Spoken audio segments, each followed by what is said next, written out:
Hey, Coach, I'm so excited you found us on YouTube. Make sure you subscribe down below, hit the bell up above. That will take care of everything you need. Also, make sure you go down below and check out teachhoops.com for coaches who want to get better. If you're looking for resources, if you're looking for a one-stop shop, if you're looking for everything that will make you a better basketball coach, you can find it down below at teachhoops.com. Have a great day. All right, welcome, Coaching Youth Hoops. Hey, I was just thinking we're gonna have to do something. We're on like mid 30s here, or late 30s, so we're gonna have to think of something special to do at 50 and 100. So I just thought of that. So, That's a good idea. Yeah, maybe one of the giveaways we've been talking about. Maybe that'd be perfect. ooh, yeah, they did it. Okay, Yeah, so don't we'll say it keep out that as loud. that Yeah, was literally. no. I swear on my kids' lives, we did not. This was totally off the cuff, and we were like, but I literally hit record, and I go, ooh. I'm thinking what number this was, and it's like, oh, we should talk about. So 50's coming up. That'll be spring. That'll be a great time. Maybe we can do a Yeah. couple giveaways. Yes. So listen, and yes, maybe we'll add an extra entry to if they leave a review. Oh, We'll do something like that. something. There's a couple apps that you can do entries. Yeah, We'll talk off the air. Okay. love it. What is this? What's this week's topic, Coach? We are talking about how do you keep players engaged during practice. You have a group of whatever, doesn't matter, third through eighth graders, but a lot more times it's more like the third through fifth graders where you're trying to herd cats. Actually have a player of my high school team. She coaches her younger brother who's in third grade along with her dad. Yeah, big clap out to Coach Marissa. Um, she I said, "Well, how's practice going?" She came, so she had practice in the morning, and then she had she had her brother's practice and came to our practice. And I said, "How's it going?" And she goes, "Oh, it's just like herding cats." It's like, absolutely, right? Uh and I said, "Now you know." I said, I'm glad you're going through this. Now even at our level, a high school level, it's the same sometimes, right? Kids come in, different mindset. We just got off of exams, semester or mid-semester exams, mid-year exams, and their mindset is just different, right? They're just like study, study, study, and then come in for exam. Or with younger kids, they're seeing their friends and it's playtime for them. So, but you still have a job to do. How do you keep young players engaged during practice? Yeah, first of all, that's awesome. I'm first better will be a better player. I'd say this in my stats class. The best way to learn something is teach someone else. Hmm. Um, so I said, if you know something, we're doing confidence intervals, teach it to someone else and you'll know it even better. But so that's Yeah, awesome. Probably going to be a better player, basketball player, and helping a little brother, little sibling. yeah. Um, Your brother will remember that for the rest of his life. yep, yep, Yeah, yep. So the engage thing. So here, definitely hurting cats. yeah, Um, the easiest way to keep them engaged, especially at the younger level, is no lines. yeah, You can't have lines. You, yeah, they always have to be doing something. yeah. Especially you're only practicing once or twice a week, blah, blah, blah.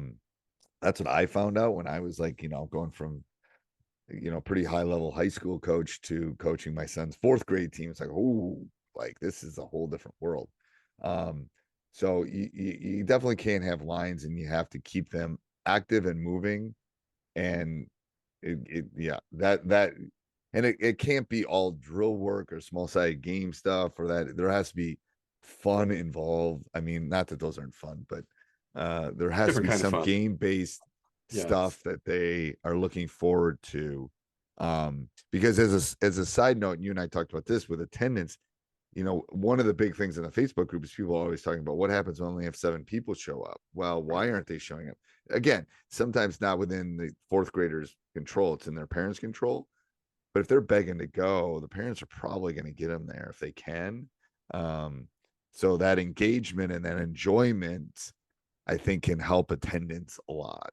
That's Yeah, just absolutely. observationally. No, that's right on. And I think, concretely, you nailed it. Well, concretely, it's like keep your practice moving, 5 minutes. You can teach, you can add, you can have you literally could have one drill in practice, but the constraints and the progressions change on that drill.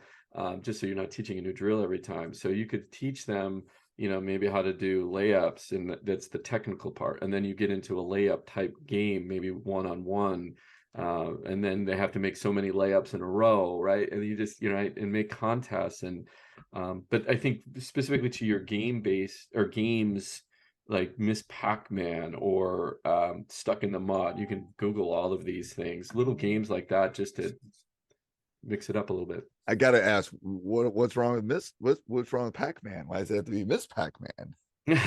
I did say that. I did slip that out, didn't I? Yeah, Miss it could be Miss or Pac-Man. I Pac-Man. don't know. I Yeah, mean, I liked yeah, no, Pac-Man, it's but Pac-Man. Yeah, or and Miss Pac-Man if you're coaching girls. I always yeah, say there you Miss when go. I coach girls. So yeah, That's yeah, funny. I 100% like you're right. It's like I'm gonna tell you from a varsity. We played yesterday, so the day before practice. Literally, I think I went my stuff that we were going through was 3 minutes max. Like we would do 2 reps of this offense, and then the defense would switch and do 2 reps of it, and then we'd switch because I had to keep them engaged, and we had multiple things that we needed to do.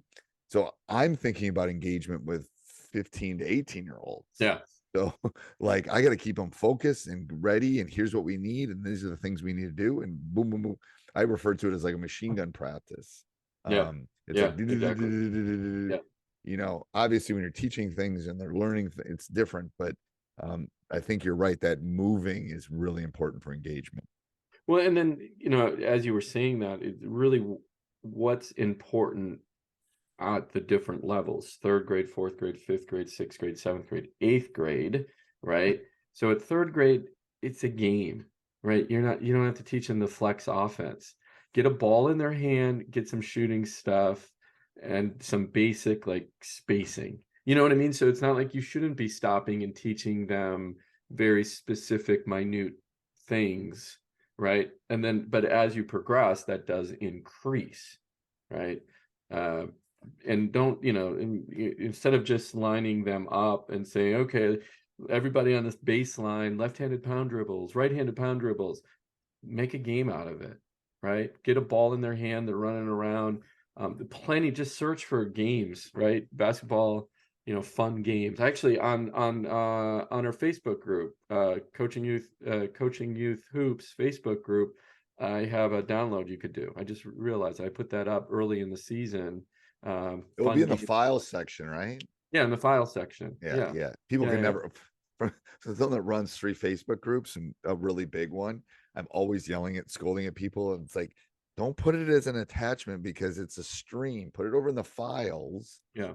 and then people can search. So when you go to the Facebook group, search under files, and then you'll see stuff in the files. So I mean, if you go to the big one, basketball coaches one that has 100,000 on it, there's all sorts of cool stuff in the file section that people have shared. So Yeah. anyway, that's just so you can find that. But you're right. It's and be creative.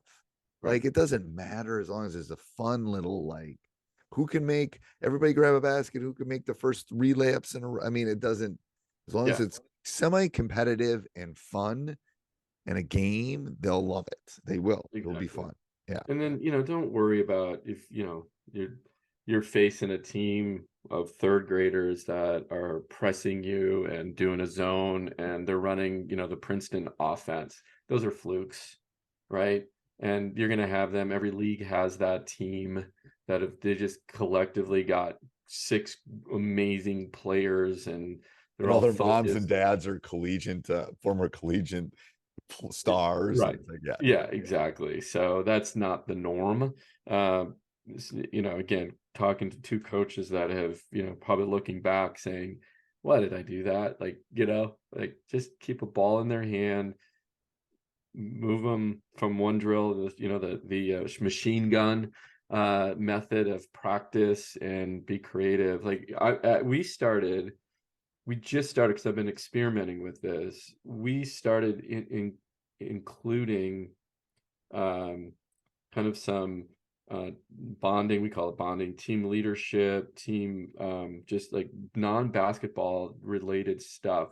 I started including that in my practice plans a couple times a week. So one of the things we recently did is we had players were blindfolded, and there was 3 to a group, and I gave them a string.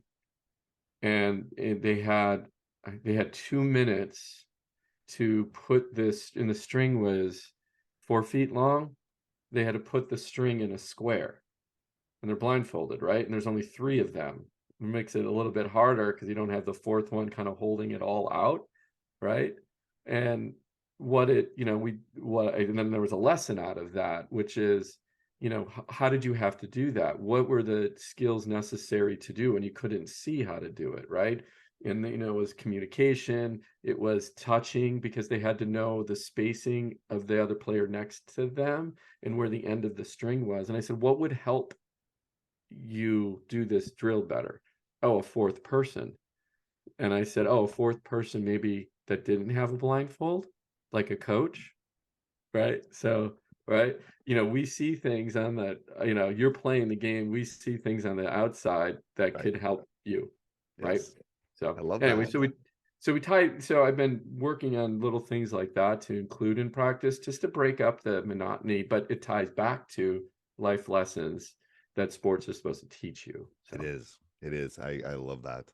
All right. Anything else, Coach? No, coaches just keep on working hard. I think, just break up your practices a little bit, keep a ball in their hand, keep them moving. You'll be surprised, they'll go, how was practice? Card rider, how was practice? Oh my God, it was so much fun. What'd you do? We played Miss Pac-Man and we did this, right? And the kids don't know that they're not learning. They're learning through those games. So That should be your goal on the ride home. They talk about practice. That should be your goal as the coach. Because the parents, the first thing when they get in the car is, how was practice today? that's right. And your goal should be that conversation happens in that car. That should be your goal. And if it is, then they've engaged and they've had fun. That should be your goal. I know. I agree. All right. Till next week, Coach. Till next week. Hey, Coach, so glad you enjoyed the video. Subscribe and like before you leave. And also go over and check out teachhoops.com for coaches who want to get better. It's got everything and a roadmap for you to become a better basketball coach. So go over and check it out. And let's head back to the next video, wherever that would be.